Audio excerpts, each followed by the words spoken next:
Hi, I'm Jonathan Rogers, Game Director on Path of Exile 2. Well, we're back from our break. We've been playing the game a whole lot and we've been reading a whole lot of feedback as well. So it's time to assess and work out what we're going to do next. Now, later this week we'll be releasing PoE 2 0.1.1. This is a patch designed to address the concerns that we can address relatively quickly, without needing to create a new league or a new economy just yet. In this video we'll be going over some of the issues we've identified and what we're planning on doing about them. It's worth stressing that just because a specific issue isn't on this list doesn't mean that we're not aware of it or that it isn't going to get addressed. It just means that we either can't fix the problem quickly or we can't do so without the need for a new economy. One of the major areas that needs a lot of attention is the base experience of mapping. We've made a lot of changes here. First, in-game maps have received a balance pass to the number of monsters, number of chests, number of magical rare monsters, number of essences, strongboxes, and precursor artifacts. That's nice. You should generally find maps more rewarding than before. Maps generally specialize in one or more of these elements that they will be particularly rewarding in. Yeah, because if now, they're not towers are a fully thing used, that's very important for players to run often. we will often see that they're not dropping as much as we really want to. So you need to fully use and breach it before you really get anything out of it. So it's good to have them more as default used up. We only had one of them. We wanted to add more variety here as soon as possible, so we've added 4 more tower maps. Yeah, that's good. That's good. Alpine Ridge, see what they can do. Sinking Spire.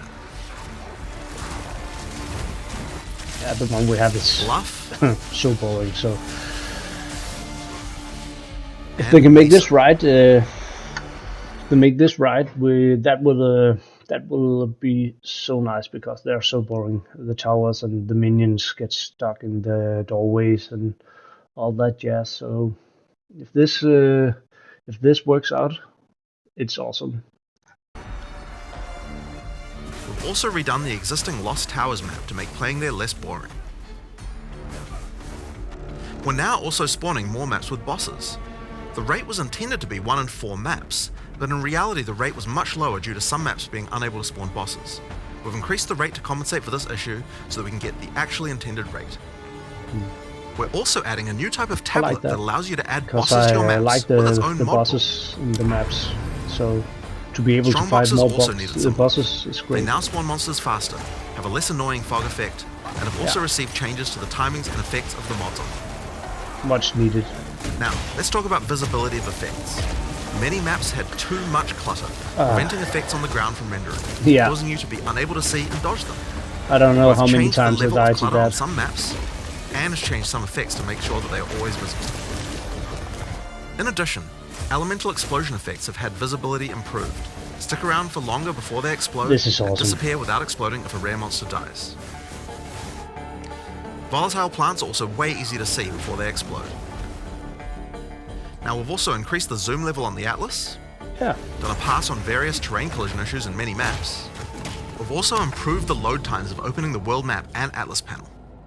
And we also now show the biome of a map on the hover for it. For other in-game content systems, we're focusing on getting all the rewards in line with what they should be.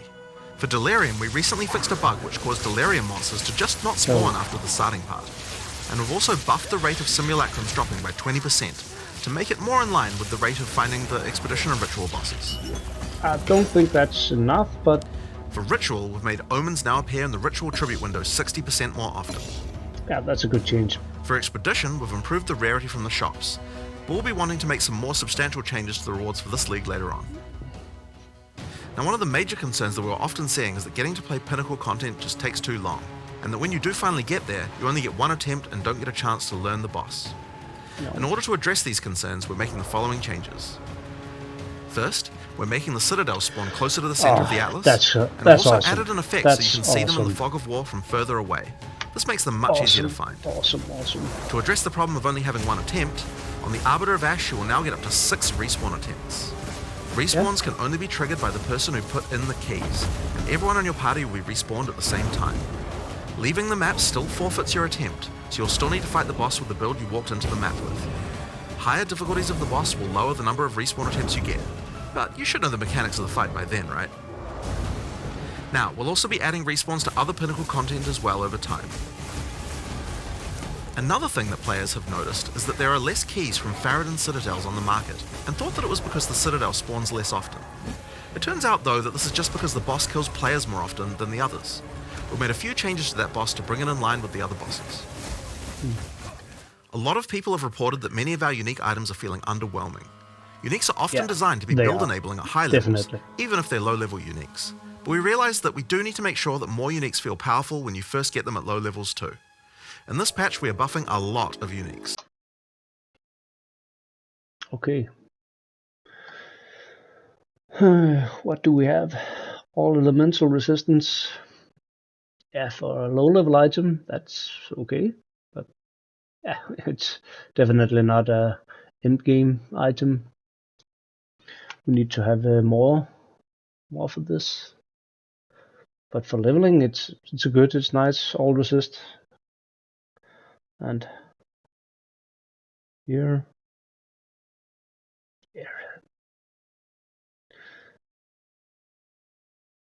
life regen, yeah.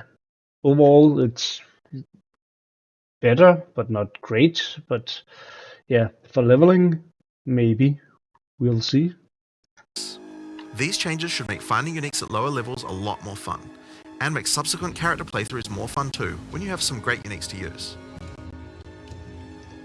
We're also changing a few other things to make finding rares better at higher levels too. First, we're changing mod weightings a bit to make sure that there are less bad mods. Another fix is making high tier items no longer cull the highest tier modifier of a given mod type. This bug caused bows and crossbows to not spawn with attack speed at tier 5 rarity, and rings to not spawn with life at tier 5 rarity. Another change we're making is to make it so that socketables such as runes can now be overwritten with another socketable. That's so good. So as we good. continue to play, change, we still find many balance anomalies with specific monsters or bosses that can be nasty if you encounter them. This patch contains a pass adjusting a large number of those monsters and bosses. We'll save the full list for the patch notes, but there are a significant number of changes here that should address many cases where monsters or bosses felt too hard in certain circumstances. Here are a few examples to get a taste of what kind of changes you can expect. The Silver Fist Commander roll now does a lot less damage.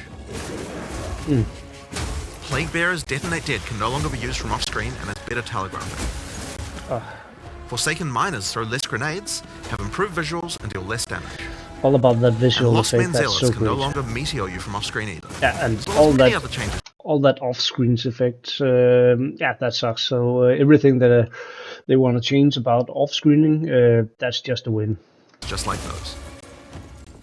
One of the big issues for players on consoles is that the web-based item filter system is currently not working. This means that they can't use item filters like the PC users can. For 0.1.1, we'll be enabling the same system that PoE 1 has, which allows you to subscribe to item filters on the website. For now, this will be done on the PoE 1 website to allow us to get this feature out as fast as possible. Later on, we'll improve the user experience of this and put it on the Path of Exile 2 website. This patch also contains a bunch of other smaller changes and bug fixes that I'm sure you guys will appreciate, like buffing armor and scavenged plating, showing the number of uses left in your charms, as well as an effect when they trigger. The Song of the Exiles. Fixing the music that Una was supposed to play in town. Yeah, why not? And plenty of other little fixes and improvements throughout the game.